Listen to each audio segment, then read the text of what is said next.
September 10, 1931. The Helmsley Building, 46th floor, Manhattan.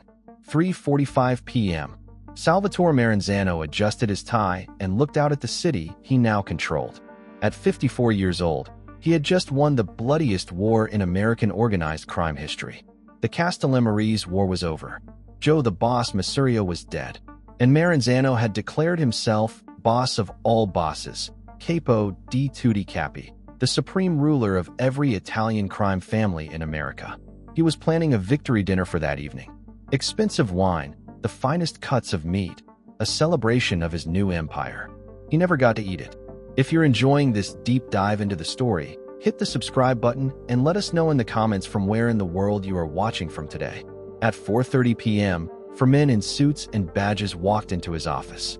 They flashed federal credentials, claimed to be IRS agents conducting a tax investigation. Maranzano, confident in his new power, agreed to answer questions. They weren't federal agents. They were Lucky Luciano's killers, Samuel Red Levine, Abraham Bo Weinberg, Thomas Lucchese, and Bugsy Siegel. The moment Maranzano's bodyguards left the room, they pulled their guns. For bullets to the chest and head. Maranzano collapsed behind his mahogany desk, blood pooling on papers that outlined his plans for a nationwide crime syndicate. His reign as boss of all bosses had lasted exactly 5 months and 11 days. But here's what makes this story different from every other mob hit you've heard. Luciano didn't kill Maranzano to become the new supreme boss. He killed him to make sure no one would ever hold that title again. That night, in a small restaurant in Brooklyn, Lucky Luciano sat down with the heads of New York's other crime families and did something unprecedented in the history of organized crime. He wrote the rules, not just for one family, but for all of them. A constitution for the American mafia that would govern their operations for the next 90 years. No single ruler, no boss of all bosses. Instead, a commission, 5 equal families making decisions together. Democracy through violence. And most importantly, a set of laws that would protect their business from destroying itself. This is the story of how one murder at a dinner table created the most successful criminal organization in American history. How a street kid from Sicily revolutionized organized crime by understanding something older bosses never could, that the biggest threat to the mafia wasn't law enforcement. It was the mafia itself. But here's what the history books don't tell you. The commission wasn't Luciano's idea. It was stolen from the man he murdered. Salvatore Maranzano arrived in New York City on October 3, 1925.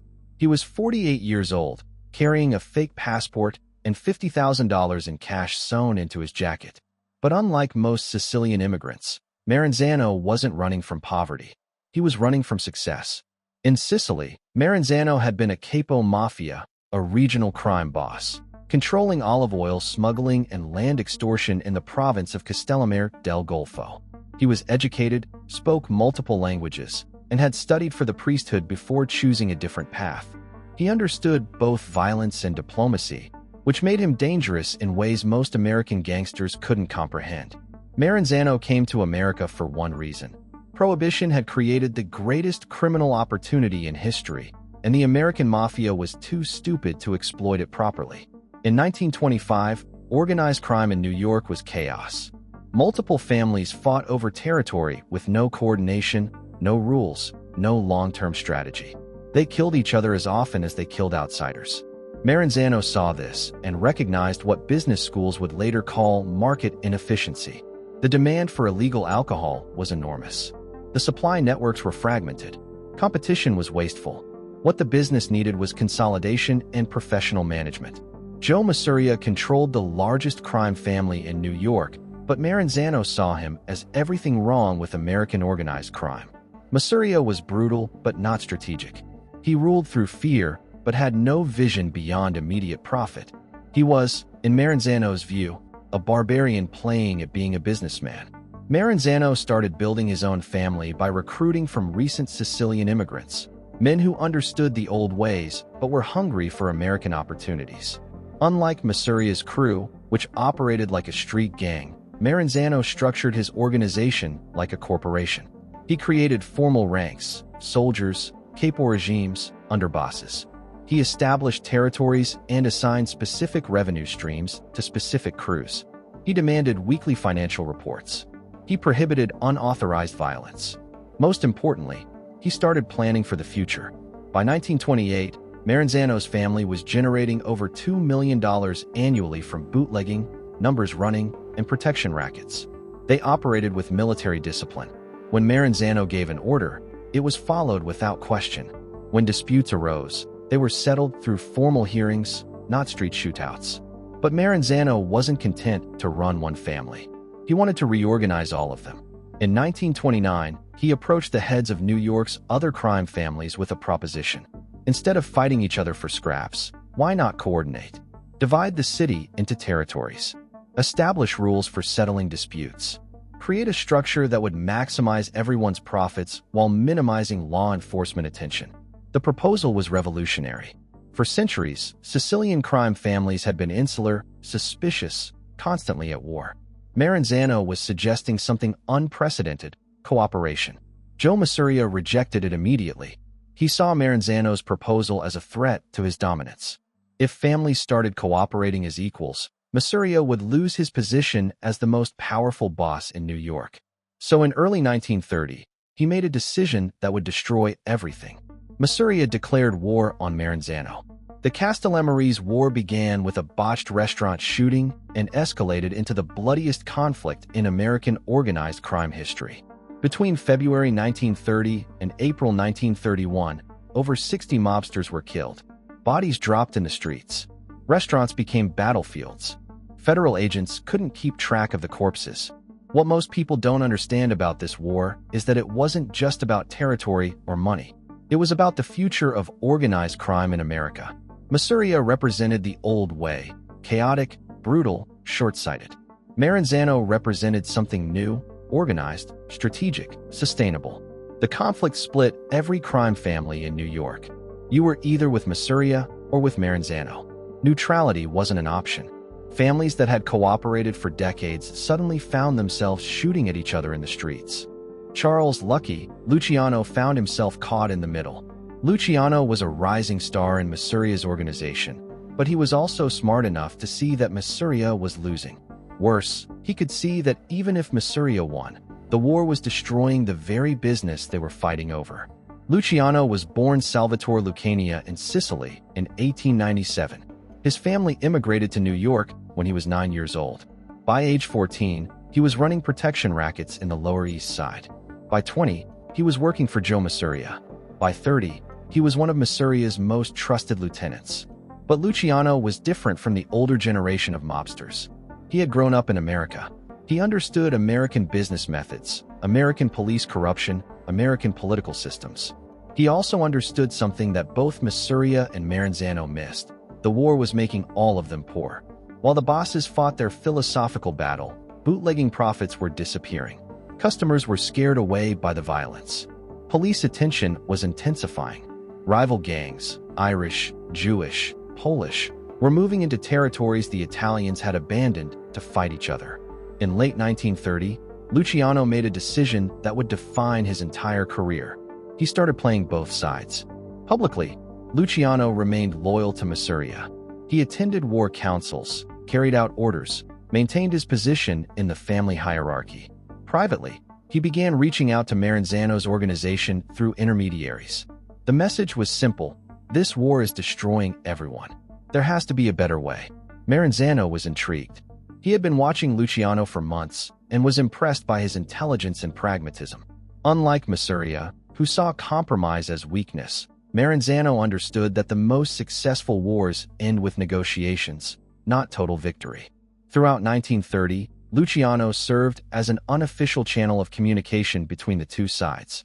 He carried messages, arranged temporary truces, and slowly built trust with Maranzano's organization. But he was also gathering intelligence, learning about Maranzano's plans, his organization, his weaknesses. By early 1931, Luciano had concluded that Masuria couldn't win. The old boss was too stubborn to adapt, too proud to negotiate, too brutal to inspire lasting loyalty. If the war continued, either Maranzano would win outright, or law enforcement would destroy both sides. So Luciano made a choice that would reshape organized crime forever. He decided to end the war by killing his own boss. April 15, 1931. Nuova Villa Tamaro, a restaurant in Coney Island. Joe Masuria sat at his usual table, finishing a meal of lobster fra diavolo. Across from him sat Lucky Luciano, his most trusted lieutenant, the man he considered almost a son. They had been discussing strategy for the ongoing war with Maranzano. Masuria was confident victory was near. His enemies were weakening. Soon, he would control all of New York's crime families. Then he would expand to other cities: Chicago, Philadelphia, Cleveland. He would build an empire that would make him the most powerful criminal in American history. Luciano listened politely, nodded at appropriate moments, and said nothing about the deal he had already made with Maranzano. After dinner, Luciano excused himself to use the restroom. As he walked toward the back of the restaurant, he gave an almost imperceptible nod to three men sitting at the bar. They stood up, drew pistols, and walked to Masuria's table. Joe Masuria looked up from his wine glass just as the first bullet hit him in the chest. He tried to stand, tried to reach for his gun, but the second and third shots knocked him backwards. The fourth bullet, fired at close range into his head, killed him instantly. Luciano returned from the restroom 5 minutes later. He found his boss dead on the floor, blood spreading across the restaurant's checkered linoleum. He expressed shock, called for an ambulance, and told police he had seen nothing. He had been in the restroom when the shooting occurred. He had no idea who might have wanted to kill his beloved mentor. The police believed him. After all, why would Luciano kill his own boss? He was loyal. He was family. Within hours, Luciano contacted Maranzano and formally surrendered. The Castellammarese War was over. Maranzano had won, but Luciano's surrender came with conditions. He wanted protection for his crew. He wanted to maintain his territory in Manhattan. And he wanted a seat at the table when Maranzano restructured the New York families. Maranzano agreed to everything. He was so grateful to have won the war without further bloodshed that he didn't question Luciano's sudden change of loyalty. He should have.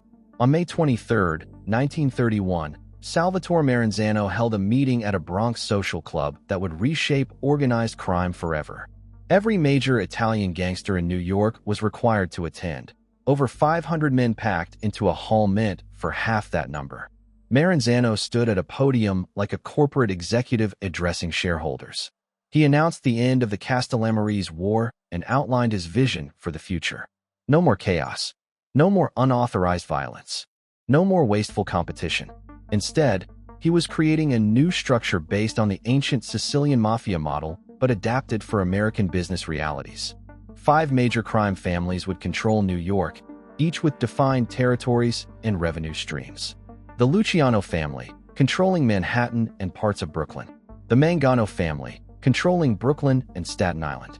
The Prophesy family, controlling southern Brooklyn and Long Island. The Gagliano family, controlling the Bronx and East Harlem. The Bonanno family, controlling parts of Brooklyn and Queens.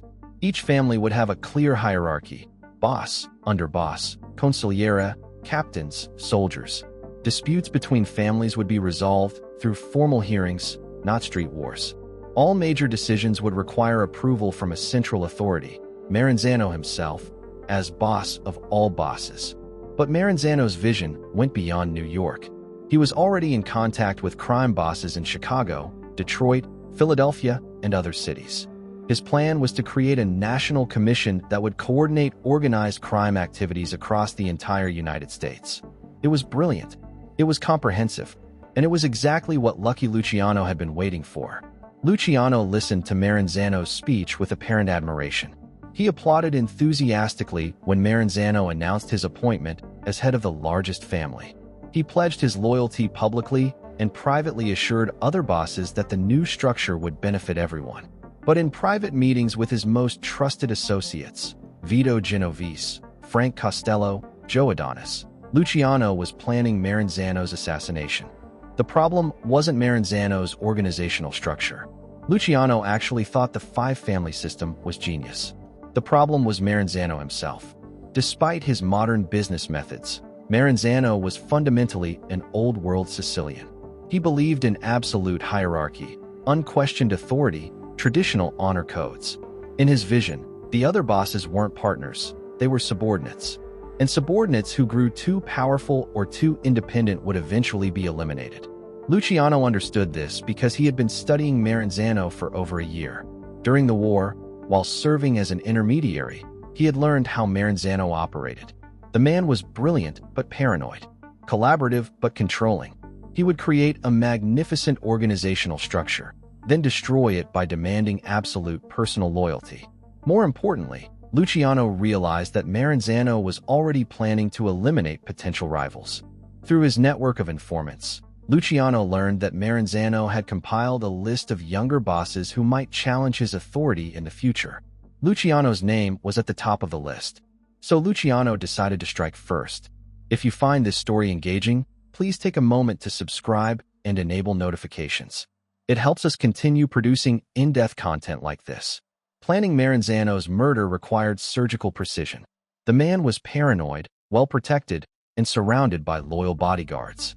A direct assault would likely fail and definitely trigger another war. Luciano needed something more sophisticated. He spent months studying Maranzano's routines, identifying vulnerabilities, building relationships with key people in Maranzano's organization. He discovered that Maranzano had one weakness: his belief in his own legitimacy. As boss of all bosses, Maranzano had started conducting business like a legitimate corporate executive. He maintained regular office hours in a suite at the Helmsley building. He met with lawyers, accountants, business associates. He believed his position made him untouchable.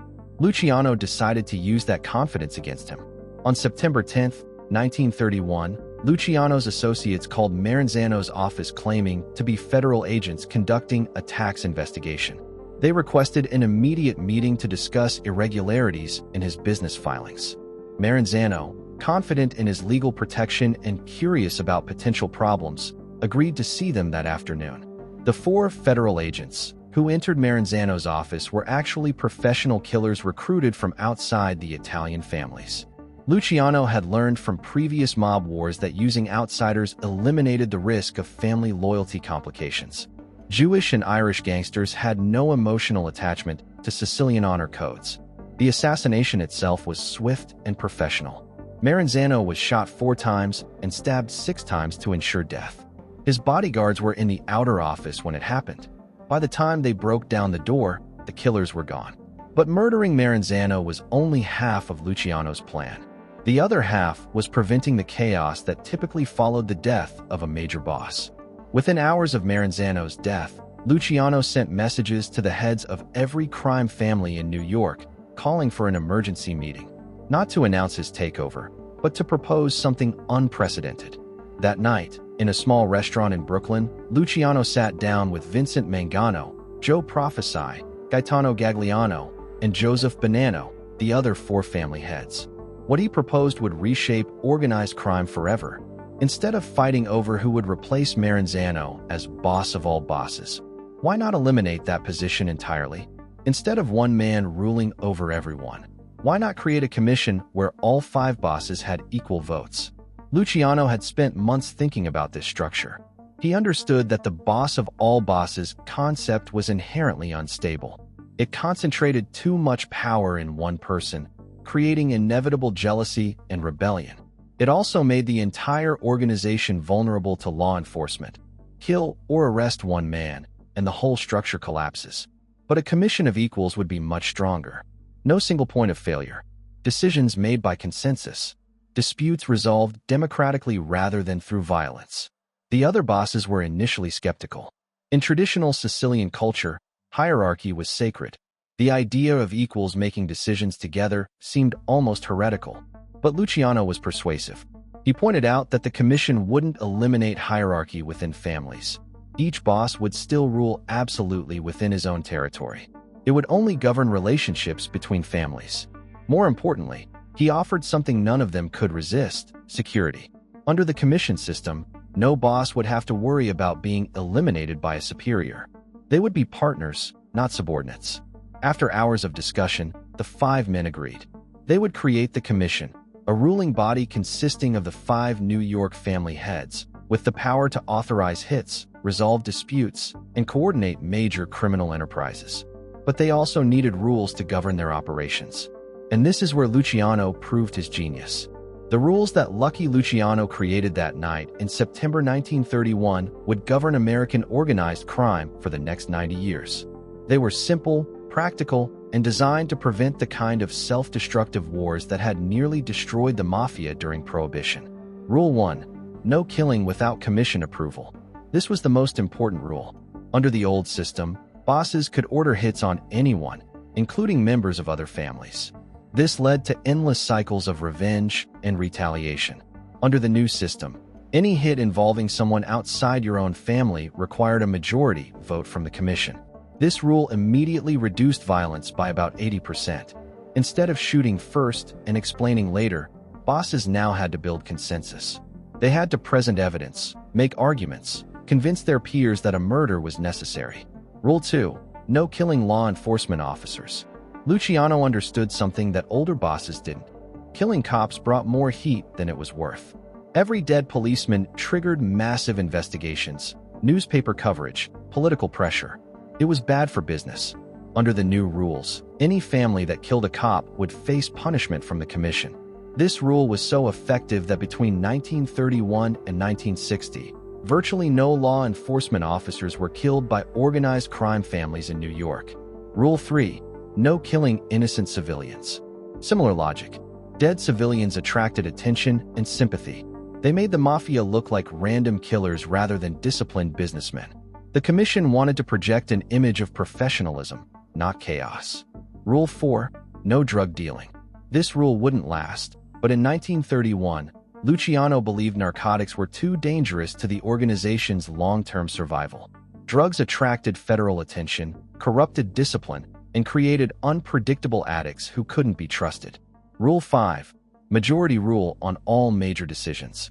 No single boss could unilaterally make decisions affecting other families. Everything required at least 3 votes out of 5. This prevented any one family from dominating the others. Rule 6. Regular meetings to discuss business.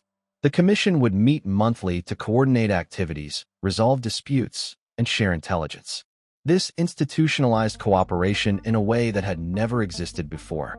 These rules weren't just suggestions, they were enforced law. Violation could result in anything from fines to assassination, depending on the severity of the offense. But the most brilliant aspect of Luciano's system was that it was expandable. The commission could vote to add new families as organized crime spread to other cities. It could modify rules as circumstances changed. It was a living constitution for criminal enterprise. The commission system worked better than anyone could have predicted. Within 2 years of its creation, organized crime in New York had transformed from chaotic gang warfare into sophisticated business operations. Each family specialized in different revenue streams. The Luciano family dominated gambling and loan sharking in Manhattan. The Maranzano family controlled the Brooklyn waterfront. The Prophesai family ran olive oil importing and distribution. The Gagliano family managed labor racketeering in the construction industry. The Bonanno family specialized in illegal alcohol distribution, but they also cooperated on major projects. When the families wanted to infiltrate a particular union, they worked together rather than competing. When they needed to eliminate a common threat, they shared resources and intelligence. The financial results were extraordinary. By 1935, the 5 families were generating an estimated $100 million annually in combined revenue, roughly $2 billion in today's money. Individual family bosses were earning more than most legitimate corporate executives. More importantly, law enforcement struggles to combat the new structure. Police were accustomed to dealing with gang warfare and territorial disputes. They didn't know how to investigate a criminal conspiracy that operated like a multinational corporation. The commission also expanded beyond New York. Luciano reached out to crime bosses in other cities, inviting them to create their own commissions based on the New York model. By 1940, similar structures existed in Chicago, Philadelphia, Detroit, Cleveland, and a dozen other cities. This national network allowed for unprecedented coordination of criminal activities. A shipment of illegal alcohol could move from New York to Chicago to Detroit with protection and cooperation at every step. A fugitive from one city could find shelter and support in any other commission city. But perhaps most importantly, the commission system created stability. Between 1931 and 1950, There were virtually no major wars between organized crime families. Disputes were resolved through negotiation rather than violence. Business relationships were maintained across decades rather than destroyed by personal conflicts. The first major test of the commission system came in 1936, when Dutch Schultz, a powerful non-Italian gangster, demanded permission to kill prosecutor Thomas Dewey. Dewey was leading a major investigation into organized crime activities in New York. His prosecution had already resulted in the conviction of several high-ranking mobsters. Schultz argued that killing Dewey was necessary for everyone's survival. Under the old system, Schultz would have simply ordered the hit and dealt with the consequences later. But the commission rules required approval for killing law enforcement officers. When the five bosses met to consider Schultz's request, they faced a crucial decision. Dewey was indeed a serious threat to their operations. But killing a prominent prosecutor would bring enormous law enforcement pressure down on all of them. After heated debate, the commission voted 4-1 to deny the request. They ordered Schultz to find other ways of dealing with the Dewey investigation: political influence, witness intimidation, legal challenges. Schultz was furious. He threatened to kill Dewey with or without commission approval. This was exactly the kind of challenge Luciano had anticipated when creating the system. If Schultz was allowed to defy commission authority, the entire structure would collapse. Other gangsters would start ignoring the rules whenever convenient. The commission voted unanimously to eliminate Schultz. On October 23, 1935, Dutch Schultz was shot and killed in a Newark restaurant. The hit was carried out by commission-approved killers, sending a clear message: the rules applied to everyone. The Schultz assassination established the commission's credibility and authority. For the next 20 years, no major gangster would dare to openly defy commission decisions. Of course, the commission rules weren't perfect. They evolved over time as circumstances changed and weaknesses were revealed. The no drug dealing rule was quietly abandoned during the 1950s when narcotics became too profitable to ignore. But even then, the families approached drug trafficking cautiously, understanding the risks involved. The no killing cops rule was occasionally bent when officers became serious threats to major operations. But such killings required extraordinary justification and unanimous commission approval. New rules were added as new challenges emerged. In the 1950s, the commission created guidelines for dealing with informants and federal investigations. In the 1960s, they established protocols for money laundering and legitimate business infiltration. The most significant change came in 1957, when the commission was exposed during the famous Appalachian meeting. 58 crime bosses from across the United States gathered at the home of Joseph Barbara in rural New York to discuss commission business. Local police discovered the meeting and arrested most of the attendees. For the first time, law enforcement had concrete evidence that organized crime was nationally coordinated. The commission was forced to become much more secretive, meeting less frequently and communicating through elaborate chains of intermediaries. But the basic structure survived. Even after major prosecutions in the 1980s and 1990s decimated the traditional families, the commission concept remained. When new leadership emerged, they continued to follow the rules Luciano had established 60 years earlier. Lucky Luciano's commission system represents one of the most successful organizational innovations in criminal history. It took a chaotic, self-destructive industry and transformed it into a disciplined, profitable enterprise that lasted for nearly a century. The system's success can be measured in multiple ways. Financial: the five families generated billions of dollars in revenue over 90 years, making organized crime one of the most profitable illegal enterprises in American history. Stability: the commission prevented major gang wars for decades, creating a level of peace and cooperation that had never existed in criminal organizations. Longevity: the basic structure outlasted Prohibition, the Great Depression, World War II, the Civil Rights era, the drug epidemic, and multiple federal prosecutions. Adaptability: the system evolved to meet new challenges while maintaining its core principles. But perhaps most impressively, the commission concept influenced legitimate business and political organizations. The idea of competing entities creating formal structures for cooperation and dispute resolution became a standard model for everything from trade associations to international treaties. Of course, Luciano never got to see his creation's full success. In 1936, he was convicted on prostitution charges and sentenced to 30 to 50 years in prison. During World War II, he cooperated with U.S. naval intelligence to protect American ports from sabotage. In exchange, his sentence was commuted and he was deported to Italy in 1946. Luciano died in Naples in 1962, still technically in exile from the country where he had revolutionized organized crime. But his organizational legacy lived on. Epilogue: the rules that outlasted their creator. Today, the American Mafia is a shadow of what it was during its golden age. Federal RICO prosecutions, witness protection programs, and modern surveillance technology have decimated the traditional families. But the commission structure that Lucky Luciano created in 1931 continues to influence how criminal organizations operate around the world. Drug cartels use similar models for territorial agreements. International crime syndicates adopt comparable dispute resolution mechanisms. Even terrorist organizations have borrowed elements of the commission system for coordinating operations. The rules that Luciano wrote after killing Salvatore Maranzano proved more durable than any single boss, family, or generation of criminals.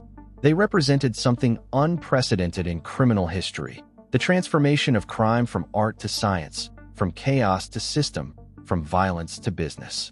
When Maranzano declared himself boss of all bosses, he was thinking like a medieval king. When Luciano created the commission, he was thinking like a modern corporate executive. That difference in vision explains why one man's empire lasted 5 months and the other's lasted 90 years. The dinner that Maranzano never got to eat became the foundation for the most successful criminal organization in American history. And the rules written in his blood governed organized crime long after everyone involved was dead. In the end, Lucky Luciano understood something that eluded most criminals of his era. The biggest enemy of any successful enterprise isn't external competition, it's internal chaos. By creating a system that channeled criminal ambition into structured cooperation rather than destructive conflict, he built something that outlasted them all. For bullets at dinner, one night in Brooklyn, rules that changed everything. That's how you kill a boss and create an empire.